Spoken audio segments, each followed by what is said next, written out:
ரொம்ப கண்டுகொள்ளவே மாட்டா. இந்த சுமாரா ஒரு குழந்தை சொல்றது பாருங்க, அதுதான் ரொம்ப நன்னா சொல்லுத்துன்னு அந்த தாயார் சொல்லுண்டுவர். அந்த குழந்தை சொன்னதை பத்தி கூட கவலைப்பட மாட்டா. இது நிஜமாவே வளரி இருக்கும். அது இப்படித்தான் நித்தியமே சொல்லும். அது எது சொல்லித்துன்னு கூட தெரிஞ்சிருக்காது. ஆனா வந்திருக்கிறவாள்கிட்ட பார்த்து இந்த குழந்தை 10 பாட்டு இப்பதான் கண்ணு சிறுத்தாம்பு சொல்லித்துன்னு அவ சொல்லிடுவோம். கேட்கிறவாளுக்கு புரியாது. அந்த மாதிரி ஒரு பாட்டே எங்க காதுல விழலையேன்னா, உங்க காதுல விழலே, என் காதுல விழறதுன்னு தாயார் சொல்லுகிறா போலே பகவான் காதிலே அவசியம் விழும். அந்த எண்ணத்தோட தான் நாம் திருப்பாவையில் இறங்க வேண்டும். பாடியது ஆண்டாள், பாடப்பட்டது திருப்பாவை. திருப்பாவையாலே கொண்டாடப்பட்ட எம்பெருமான் கண்ணன். அந்த கண்ணன் வேறல்லன், அரங்கநாதன் வேறல்லன். அதனாலே அரங்கனுக்கே ஆண்டாள் திருப்பாவை 30 பாசுரங்களையும் பாடினாள் என்று சொல்லலாம்.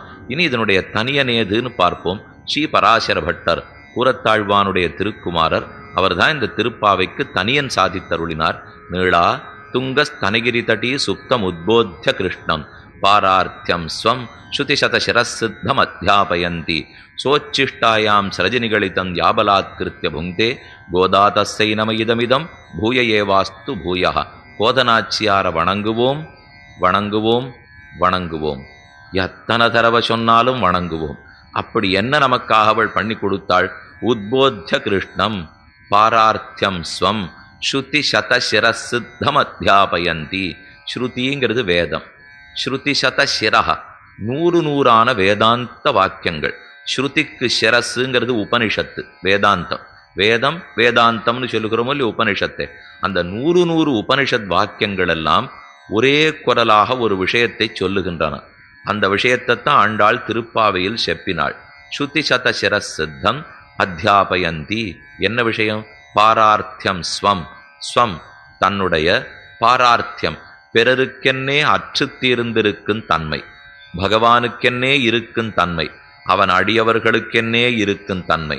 நான் எனக்காக அல்லேன் உனக்காக, நான் எனக்காக அல்லேன் உன் தொண்டர்களுக்காக. இவ்வளவுதான் 30 பாசுரத்தில் ஆண்டாள் சொன்னாலும். அதனால நாம எத்தனை தடவை எத்தனை நாள் திருப்பாவை கேட்டாலும் விஷயம் இவ்வளவே. நான் நமக்காக அல்லோம், நாம் பகவானுக்காக, அவன் தொண்டர்களுக்காக. நமக்கென்னு வாழாமல் அவனுக்கென்னே வாழ வேண்டும். நாம் அவன் சொத்தானபடியால் அவனுக்காகத்தான் வாழணும். இப்போ இந்த இடத்துல சந்தனம் வச்சிருக்காளோ இல்லையோ, இந்த சந்தனத்தை எடுத்து நான் பூசிக்கிறேன், எனக்கு குளிர்ச்சியா இருக்கும். இதனால ஆனந்தம் சந்தனத்துக்கா எனக்கா? சந்தன ஆனந்தமே படாது. புஷ்பத்தை எடுத்து நான் சூடிக்கிறேன், ஆனந்தம் புஷ்பத்துக்கா எனக்கா? புஷ்பம் ஆனந்தமே படாது. ஏன் படுறது இல்லைன்னா, புஷ்பம் என் சொத்து, என் சொத்தால நான் தான் ஆனந்தப்படணுமே தவிர நான் அது புஷ்பம் சொத்து சந்தோஷப்பட முடியாது. அதை போல நாம பகவானுக்கு சொத்துன்னு தெரிஞ்சுட்டோம்னால், அவனுக்கு அடிமைன்னு தெரிந்து கொண்டால், அப்ப நம்ம கொண்டு அனுபவித்த அவர் ஆனந்தப்பட வேண்டுமே தவிர அது நம்ம ஆனந்தத்துக்காக அல்ல. ஆக நாம் இருப்பதே உனக்காக, உன் அடியார்களுக்காக. பாரார்த்தியம் ஸ்வம் ஸ்ருதிசத சிரசித்தம் அத்தியாபயந்தி. இந்த அர்த்தத்தை தான் வேதாந்தம் அத்தனையும் சொல்லித்தான். ந மம ஸ்ரீபதே ரேவ. நாம் இருப்பதெல்லாம் ஸ்ரீபதிக்காக, நமக்காக அல்ல.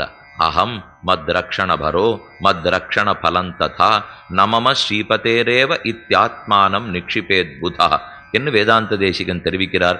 யான் எனக்காக அல்லேன் உனக்காகங்கிறத புரிந்து கொண்டுதான். ஆனால் சின்ன வயசு ஆண்டாளுக்கு இதை சொல்றதுக்கு என்ன ஒரு 100 வயசு ஆயிருக்குமா? 4700 வருஷங்கள் திருமழிசாழ்வார் எழுந்தொழி இருந்தார். 100 ஆண்டுகள் பல ஆழ்வார்கள் இருந்தார்கள். அதை போல ஆண்டாளும் ஒரு 100 வயசு இருந்து மெதுவா எல்லாத்தையும் படிச்சிருந்து அப்புறம் இதை பாடியிருக்கிறோம்னா 5 வயசு. 5 வயசு குழந்தைக்கு வேதாந்த அர்த்தம் இத்தனை என்னமா புரிஞ்சுது? எங்கு போய் கற்றாள்? அதுவும் பிறந்தது பெண்ணாக. பெண்களுக்கு வேதம் சொல்லி கொடுத்துருப்பாளா? நாம பேசினுக்கிறது ரொம்ப 1000 வருஷத்துக்கு முன்னாடி. அதனால இன்றைய பத்தின பேச்சே கிடையாது. அத்தனை நாளைக்கு முன்னாடி இருந்ததே. அவர்கள் போய் வேதாந்தம் தெரிஞ்சுட்டு இருப்பார்களா? ஆண்டாள் அதை பாடியிருப்பாளான்னா, வேதாந்தத்தை தெரிந்தவன்தான், உபனிஷத்தை கற்றவன்தான் உபனிஷத் அர்த்தம் பேச வேணுங்கிற அவசியம் இல்லை. கற்க வேணும், உண்மைதான். ஆனா அதற்குன்னு யோக்கியதை படைத்தவர்கள் அதை செய்ய வேண்டும். அப்ப மிச்ச பேர் ஆழ்வார்கள்லாம் பாடியிருக்காளே, இவர்களுக்கெல்லாம் 6 வேதாந்த சொல்லி கொடுத்தாள்னா, பெருமானே மயர்வர மதிநலம் அருளுவித்தான். மயர்வர மதிநலம் சந்தேகத்துக்கிடமில்லாமல் பக்தி ரூபாபன்ன ஞானத்தை ஆழ்வார்களுக்கு பகவான் தான் ஊட்டுகிறான். ஆழ்வார்கள் எல்லாருக்கும் யார் ஆச்சாரியர்கள்? நமக்கெல்லாம் ஆச்சாரியன் இருக்காரோ இல்லையோ, அதை போல ஆழ்வார்களுக்கு ஒன்று ஆச்சாரியனே இருந்ததா தெரியலையேன்னா பகவான் தான் ஆச்சாரியன். அவரே நேரே ஆச்சாரியனாக வந்து ஆழ்வார்களுக்கு உபதேசிக்கிறான். அப்ப ஆண்டாளுக்கும் அவர் தான் உபதேசித்தார். ஆனால் நேர சொல்லிட மாட்டார். ஆண்டாளுக்கு பெரியாழ்வார் மூலமாக சொன்னார். இது ஆண்டாளுக்கு இருக்கிற ஒரு தனி சிறப்பு. ஏன்னா மற்ற ஆழ்வார்கள்லாம் பார்த்தீங்கன்னா நேரப்படி ஆச்சாரியன்னு தெரியல. ஒரு 2-3 இடம் மட்டும் விதிவிலக்குண்டு பேயாழ்வார் திருமழிசை ஆழ்வாருக்கு உபதேசிச்சிருக்காருன்னு நம்ம கேள்விப்படுறோம். குரு பரம்பரையிலேருந்து பார்த்தா சந்தித்து கொண்ட ஆழ்வார்கள் யார்? இது போல் நீங்கள் சின்ன கேள்விகள்லாம் பிள்ளைகளை கேட்டுக்கலாம்.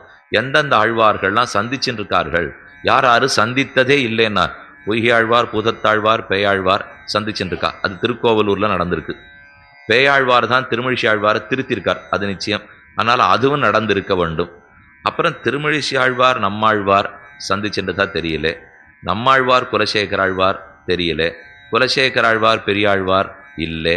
பெரியாழ்வார் அடுத்து தொண்டரடிப்புடி ஆழ்வார் இல்லை. தொண்டரடிப்புடி ஆழ்வார் திருப்பாணாழ்வார் இல்லை. திருப்பாணாழ்வார் திருவங்கி ஆழ்வார் இல்லை. இது வரைக்கும் எது நடந்ததா தெரியல. ஆனால் நடுவில் நம்மாழ்வாரும் மதுர கவிகளும் ஒன்னாத்தான் இருந்திருக்கா. பெரியாழ்வாரும் ஆண்டாளும் ஒன்னாத்தான் இருந்திருக்கா.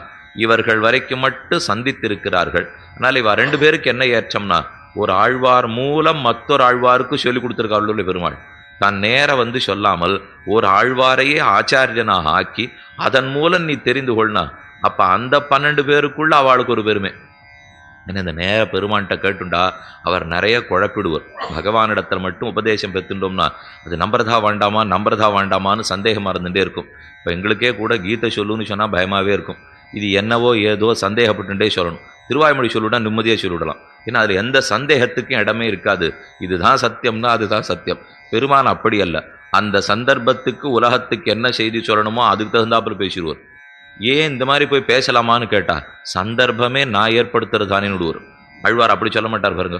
இருக்கிற பகவான் கொடுத்த சந்தர்ப்பத்துக்கு அவர் பாடுவரே தவிர பெருமானை பொறுத்தவரை எத்தவும் திருப்ப முடியும், மாற்ற முடியும். ஆனால் ஆழ்வார்கள் அதை செய்ய மாட்டார்கள். அதனால பெரியாழ்வார் மூலம் ஆண்டாளுக்கு எல்லா சாஸ்திரார்த்தங்களும் கிடைத்தன. அவர் என்ன உட்கார்த்தி வைத்து வேதாந்தார்த்தத்தை சொல்லி கொடுத்துருப்பாரான்னா செய்யலை. கண்ணனுடைய சேஷ்டிதங்களை சொல்லிக் கொடுத்தார். பெரியாழ்வார் ஸ்ரீவில்லிபுத்தூரிலே எழுந்தருளி இருந்தவர். விஷ்ணு சித்தர்னு திருநாமம் பெற்றவர். அவர் நித்தியப்படிக்கு பூத்தொடுப்பர் பெருமாளுக்கு சமர்ப்பிப்பர். இந்த கைங்கரத்தில் தான் அவர் இருந்தார். வேண்டிய வேதங்களோதி விரைந்து கிழியறுத்தான் பாதங்கள் யாமுடைய 10 பாண்டதேவன் வல்லபதேவன். மதுரைப்பட்டணத்துக்கு பெரியாழ்வார் எழுந்துருளி ஸ்ரீமன் நாராயணன் பரதேவதேன்னு பெருமான் ஆசைப்பட்டபடிக்கு அதை அமைத்து விட்டுட்டார். அவன் பெரிய பொற்கிழி கொடுத்தான். அதை கொண்டு ஸ்ரீவில்லிபுத்தூரை நிறைய கைங்கரியங்கள்லாம் பண்ணார். அங்கேயே வாழ்ந்துட்டு இருந்தார். ரொம்ப நாளாக புத்திர பேர் இல்லை. ஒரு நாள் துளசி செடிக்கு அருகிலே தன் தோட்டத்திலே அழகிய பெண் மகவு பெண் குழந்தையை கண்டெடுத்தாள். அவளுக்கு கோதை என்று பேர் வைத்தார். கோதானா மாலை. அவர் பண்ணிட்டு இருக்கிற கைங்கரியமே மாலை தொடுக்கிற கைங்கரியம். அதனால கிடைச்ச பெண் குழந்தைக்கும் கோதானே பேர் வச்சுட்டார். கோதையை வளர்த்து கொண்டு வருகிறார். அவர் பால் ஊட்டினாரோ சோறு ஊட்டினாரோ தெரியாது. அவர் பட்டு பீதாம்பரம் வாங்கி கொடுத்தாரோ தெரியாது. ஆனால் பாலும் தெளித்தேனுமாக கண்ணனுடைய கதையை சொல்லி கொடுத்தார். இதோ பால் கதை, கண்ணன் பால் திருடினது. இது தயிர் கதை, கண்ணன் மோர்க்குடத்தை உருட்டி விட்டது. இது வெண்ணெய், சாப்பிடு, கண்ணன் சாப்பிட்ட வெண்ணெய் கதை. என் இதையே பாலும் அமுதுமாக திருமாலுடைய திருநாமங்களை சொல்லியே வளர்த்து கொண்டு வந்தார். ஆண்டாளும் அதையே சாப்பிட்டு சாப்பிட்டு வளர்ந்துட்டு வரா. அப்படின்னா என்னமா இருந்திருக்கும் அவளுக்கு? ஏன்னா நாம் இந்த பாலும் தயிரும் சாப்பிட்டு வளர்ந்தோம்னா வைத்தியர் இடத்துல போனால் அவரே தான் இது எல்லாத்தையும் குறையன்னு எழுதி கொடுத்துருவார். இதுதான் நடக்கும். ஆனால் அண்ணனுடைய கதைங்கிற பாலையும் தேனி எத்தனை சாப்பிட்டாலும் ஒரு வைத்தியர் கிட்டக்கையே வர வேண்டாம். வைத்தியர்களும் அதுக்கு வந்துருவா. அவ்வளவுதான் நடக்குமே தவிர, ஏன்னா நாம் வைத்தியர்கள்ட்ட போகிறோமோ இல்லையோ, வைத்தியர்கள் நிச்சயமாக கண்ணனுடைய கதையை கேட்டுத்தானே தீர வேண்டும். எந்த வைத்தியர் இடத்துல போனாலும் சரி, முதல்ல கொஞ்ச நாளைக்கு தாங்க முயற்சி எடுக்கிறாப்பில் நாங்கள் நினைப்போம். அவள் அப்படி நினைக்கிறதில்லை. எந்த வைத்தியர் பண்ண ஆரம்பிக்கச்சேவும் இதை பகவான் நடத்தணும்னு நினச்சின்னு தான் பண்ணுறா. ஆனால் நாம் அடிக்கடி உலகத்தில் ஒன்று கேள்விப்படுறோம். ஒரு 10 நாள் வரைக்கும் போராடி பார்ப்பா. அப்புறம் இன்னும் சரிப்படுத்த முடியலன்னா இனிமே பகவானை பிரார்த்திச்சுங்கோன்னு சொல்கிறதா சொல்கிறோம். இனிமேல்லாம் இல்லை. அது முதல் 10 நாள்லேருந்தே அவரை தான் பிரார்த்திச்சுக்கணும். அது என்ன கொஞ்ச நாள் போராடிட்டு அப்புறம் மட்டும் பெருமாள் வந்து ரட்சிப்பறான்னு என்னைக்கா இருந்தாலும் அந்த வைத்தியனுக்கும் அந்தராத்மா பகவான் தான். அவனையும் செலுத்தக்கூடிய எம்பெருமான் தான் இருக்கிறார். அதனால இந்த குழந்தை பாடியிருக்கிறது தெரிஞ்சுட்டு இருக்கிறது. பாலும் தேனும் அமுதுமாக திருமால் திருநாமங்களை கற்றார். கண்ணனிடத்திலேயே பிரீத்தி ஏற்பட்டு போச்சுது. ஒரு நாள் பெரியாழ்வார் மாலை தொடுத்து பெருமானுக்காக எடுத்துன்னு போயின்னு இருக்கார். ஆண்டாள் பார்த்தா இந்த மாலை ரொம்ப நன்னா இருக்கே. அவளுக்குள்ளிருந்து பெருமான் தூண்டினான். அந்த மாலையை எடுத்து தான் தன் தோள்களிலே அணிந்து கொண்டாள். சின்ன வயசு 5 வயசு குழந்தை. என்ன பண்றாள்ங்கிறது பெரியதாக தெரியாது. மாலை நன்னா இருக்குமேன்னு எடுத்து போட்டுனுட்டா. பக்கத்துல ஒரு கிணறு இருந்தது. அன்னைக்கு கண்ணாடிலாம் கிணத்து ஜலத்தில் பார்த்துக்க வேண்டியதுதான். அதான் கண்ணாடி. கிணற்றுக்குள்ள தான் குனிஞ்சு பார்த்தால் காரபூணும் கண்ணாடி காணும் தன் கையில் வளை குலுக்கும். பெரியாழ்வார் பாசுரத்தில் தெரிவிக்கிறார். தான் வளையல் எடுத்து போட்டுண்டு, அட்டிகை எடுத்து போட்டுண்டு, மாலை எடுத்து போட்டுண்டு, அதை குலுக்கி குலுக்கி தான் அழகு நன்னார்கான்னு ஆண்டாள் பார்த்து கொண்டாள்.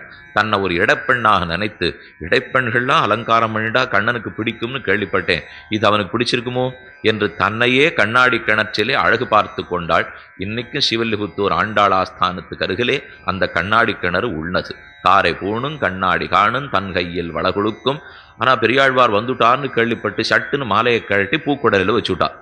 பெரியாழ்வார் புஷ்பத்தை எடுத்து இந்த சிவலிபுத்தூர் வடபெருங்கோயிலுடையான் அவனுக்கு சமர்ப்பிப்பதற்கு போனார். சமர்ப்பித்தா போகிற வழியிலேயே பார்த்துட்டார், ஓ இந்த மாலையில் என்ன ஒரு தலைமயிர் ஒட்டி கொண்டிருக்கிறதே, இது கூடாதே. பெருமானுக்கு எதை நாம் எடுத்துன்னு போனாலும் அதை மோந்து பார்த்துட்டு எடுத்துன்னு போகக்கூடாது, அதை சாப்பிட்டு பார்த்துட்டு எடுத்துன்னு போகக்கூடாது, அதை நாம் உபயோகப்படுத்திட்டு கொண்டு போகவே கூடாது, இடுப்புக்கு கீழே எடுத்துன்னு போகக்கூடாது. பகவானுக்கு எந்த பதார்த்தத்தை நாம் எடுத்துன்னு போனாலும் அதை மேலே இப்படித்தான் கொண்டு போக வேண்டும். கையில் கூடைய அர்ச்சனை கூட எடுத்துன்னு வரைச்சி இப்படி பிடிச்சுன்னா நம்மை அறியாமல் கை கீழே படும். இப்படி எதை பிடிச்சாலுமே கை கீழே தான் போகும். இப்படி வச்சுனுட்டா என்னானாலும் இது கீழே கை வராதோ இல்லையோ. அதனால் இப்படித்தான் ஏந்தி கொண்டு போக வேண்டும். பெருமானுக்காக பண்ணப்பட்ட மாலையில் போய் ஒரு தலைமையில் சிக்கினுடுத்தே ரொம்ப வருத்தப்பட்டார். கிடுகிடுன்னு தோட்டத்துக்கு போனார். புதுசாக புஷ்பங்களை பறித்தார். மறுபடியும் மாலை தொடுத்தார். அந்த மாலையை எடுத்துன்னு போய் வடபெருங்கோயிலுடைய எனக்கு சமர்ப்பித்தார். இதில் எனக்கு பிடித்தமில்லைன்னு விட்டார் பெருமாள். ஏன் புது மாலையாத்தானே கொண்டேன். ஓ பழசு அபச்சாரப்பட்டுட்டத்தை பெருமாள் கோவிச்சுக்கிறார் போல் இருக்கு. அந்த அபச்சாரத்தை நினச்சிக்க வேண்டாம், க்ஷமிச்சுக்கணும்னு பெரியாழ்வார் பிரார்த்தித்தார். அது அபச்சாரம் இல்லை, இதுதான் அபச்சாரம். நீர் அந்த மாலையே எடுத்துன்னு வரும், அதுக்காகத்தான் நான் காத்துருக்கேன்னா. ஆழ்வாருக்கு புரியலே. சரின்னு திரும்ப கொண்டு போய் அதே மாலையை சமர்ப்பித்தார். ரொம்ப ஆனந்தமாக பெருமாள் அதை சூடிக்கொண்டான். அன்று தொடக்கமாக சூடி கொடுத்த நாச்சியார்னு அவளுக்கு பேர் ஏற்பட்டது. பாமாலை பூமாலை ரெண்டும் அவளிடத்தில் உண்டு. அவள் பூமாலை தொடுத்து சூடி கொடுத்தபடியால் அவள் சூடி கொடுத்த நாச்சியார். அதே நாச்சியார் பெருமானை கொடுத்து பாமாலை பாடியபடியால் பாடவல்ல நாச்சியார். சூடி கொடுத்த நாச்சியார், பாடவல்ல நாச்சியார் என்று ரெண்டு மாலை. ஒரு மாலையை பெரியாழ்வார் தொடுத்துட்டார், மற்றொரு மாலை பாமாலை. ஒரு மாலை பூமாலை, இன்னொரு மாலை பாமாலை. பாமாலை ஆண்டாளே தொடுத்தாள். இப்படி ஓரொரு நாளும் இவள் சூடி களைந்த புஷ்பத்தை தான் பெருமாள் தான் தரிச்சுக்கிறார். ரொம்ப ஆனந்தமாக ஏற்றுக்கொண்டிருந்தான். மெதுமெதுவே காதல் வளர்ந்தது, காமம் வளர்ந்தது, கண்ணனை அடைந்தே தீர வேண்டும்ங்கிற வேட்கை வளர்ந்தது. அந்த வேட்கை உள்ளுக்குள்ள பூரிக்க பூரிக்க அனுபவம் வாய் வழியே வார்த்தைகளாக வெளியே வந்தன. பெருமான அனுபவிக்கிறோம், அது சோகமாக இருக்கட்டும், ஹர்ஷமாக இருக்கட்டும், ஆனந்தமாக இருக்கட்டும், துக்கமாக இருக்கட்டும். பூரோத்பீடே தடாகஸ்ய பரிவாகா பிரதிக்கிரியான்னுட்டு குளத்தில் ஜலம் ரொம்பிடுத்துன்னா மதகு வழியாக வெளியில் வந்து தான் ஆகணும், இல்லைன்னா ஏறி உடச்சுன்னுடும். அதை போல ஆண்டாள் திருவுள்ளத்தில் கிருஷ்ண பக்தி நிரம்பி போயிற்று. அது வாய் வழியே வெளியில் வந்து தான் ஆகணும். அதுதான் திருப்பாவ 30 பாசுரங்களாகவும் நாச்சியார் திருமொழி 143 பாசுரங்களாகவும் வந்தன. அப்போ இந்த பாசுரங்கள்லாம் எதால் எழுதப்பட்டதுன்னா, அமர்ந்து ஓலச்சுவடி எழுத்தாணியை வைத்து கொண்டு இது நன்னா இருந்து பரிசு வாங்கணுக்குமேங்கிறதுக்கு எழுதின கவிதைகள் அல்ல. இது எதனாக பிறந்தது? உள்ளுக்குள்ள கிருஷ்ண பக்தி நிரம்பி போச்சு, அது தானே பீரிட்டு கொண்டு வெளியில் வருதுங்கிறாள் இல்லையோ. அதை போலத்தான் ஆண்டாள் திருவாக்காக வந்தது. அப்போ இதில் இருக்கிற ஓரொரு சொற்களும் கிருஷ்ண பக்தி, கிருஷ்ணகாமம், கண்ணன் பேரிலே காதல். அப்போ கண்ணன்னு சொன்னீரே, ஆண்டாள் வாழ்ந்த காலத்தில் கண்ணனே கிடையாதேன்னா, கண்ணன் கிடையாது. ஆனால் பிரதிநிதியான அர்ச்சாவதார பெருமாள் எழுந்துள்ள இருக்கார் இல்லையோ. விபவாவதாரத்துக்கெல்லாம் பிரதிநிதி அர்ச்சை. நாம கண்ணன் வாழ்ந்த காலத்தில் இல்லை, ராமன் வாழ்ந்த காலத்தில் இல்லை. ஆனால் ராமனை சேவிக்கணும்னா அதை பின்னாடி போய் சேவிச்சுக்கலாமே. கண்ணனை சேவிக்கணும்னா எத்தனையோ திவ்யதேசத்தில் எழுந்துள்ளிருக்காரே. ஆண்டாளுக்கு அந்த திருப்தி தான். தகப்பனார் கதை சொல்ல நாமும் பகவானை பற்றி கேட்டுனுட்டோம், அவனை அனுபவிக்கணும்னு ஆசையாக இருக்குது. கோகுலம் பிருந்தாவனத்துக்கு